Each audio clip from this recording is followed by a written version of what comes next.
From Studio A at the USC Annenberg School, I'm Anthony Tridelli here with Jack Deanna. Jack is the captain of the USC club hockey team. He's their right winger, and he's a senior here at USC. Jack, thanks for coming. Thanks for having me.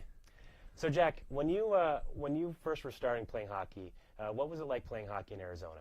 It was a little bit slow at first growing up. There's not a ton of travel teams there, and so there's kind of just a few organizations. I stayed with the same one growing up, and as I got older, the hockey got better and better, as we know, with Austin Matthews coming. That was big for the development of the state, and it's just been a lot of what's my train of thought? No worries. It's just been a lot of It's understandable. So you guys have your pregame ritual every year. What do you do during your pregame ritual? So every day, 6.5 hours before puck drop, me and a teammate go to this place called Vistango Cafe. We just get pasta, get the same dish every time, the penne vodka with chicken. And after that, we'll go back, play some video games, maybe some NHL 18, and then take a nap and head to the rink. Do they recognize you now when you walk into Vistango? Yeah, they do. We always get extra bread, so they always know to bring us out extra bread. We don't even have to ask anymore. So. And who do you go with? I go with Travis Schwartz. He's a teammate. He's also a senior. I've known him for as long as I've been here, and we've been doing it since freshman year. So it's been a tradition, and it wouldn't be the same without it. So when you go back from Vistango and go play NHL, who is your team you normally go with? I always go with my hometown Coyotes, even though we're pretty bad. But I mean, how are you compared to the rest of your teammates? Are you pretty good? I've been doing all right. I've been struggling against one of my roommates a little bit, but we're pretty close. We keep a tally up in the living room on who wins what. So other than that, I do pretty well against everyone else. And what happens when you don't get that pregame ritual, and how do you feel normally? I just kind of feel like my psyche's thrown off a little bit. I kind of feel a little off. I feel like I have to do something else to compensate for it. So it's a little weird. I mean, there are times when we're on the road or something where I can't exactly, go to Vistango or something like that. So I try and go to another pasta place or something like that. But as long as I keep it somewhat close to it, I feel pretty good. And this weekend when you played against Oregon, you guys got 2 victories. Could you describe kind of how you guys got those wins, how it went? Yeah, so we had a good game plan coming in. We knew they were short-benched a little bit, so we just tried to get pucks deep early and get their D tired.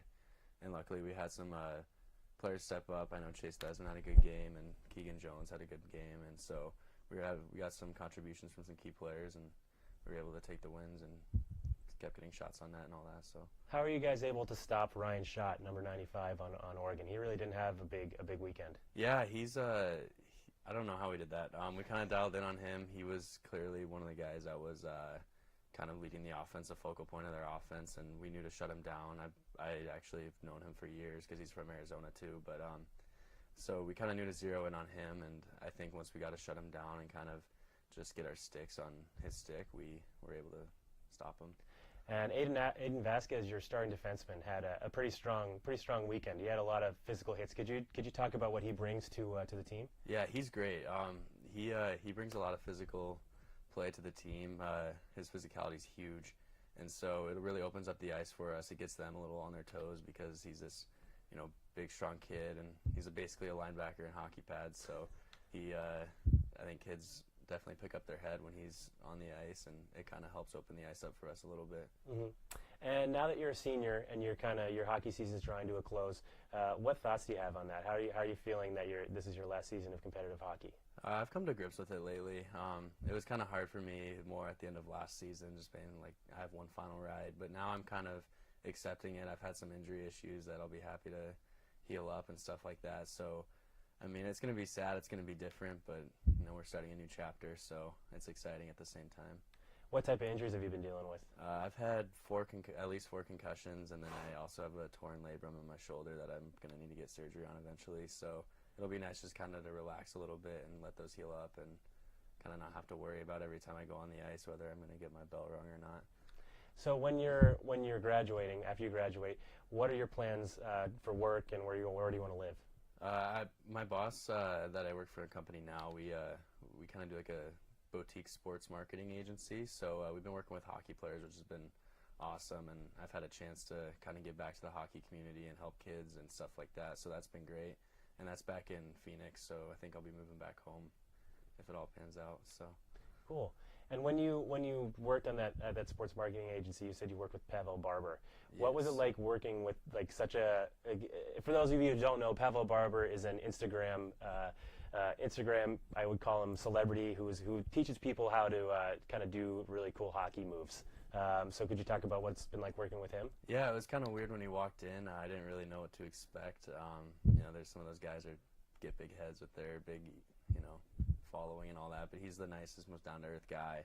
And so it was a lot of fun working with him, and I mean, I'm out there kind of in sweats helping him out, helping him push pucks, and I have a question on how to do something, and he teaches me just as if I were an 8-year-old kid. So he's a really nice guy and just kind of loves the game and loves teaching it. So it was really cool to learn from him and be around that. Great. Well, thanks for coming, Jack. I appreciate you. it. It's been really fun talking to you. Good luck the rest of the season. Thank you. Appreciate it. Thanks for having me. No worries. From Studio A at the Annenberg School, I'm Anthony Ciardelli. I got to cut this part out where I'm struggling with this thing.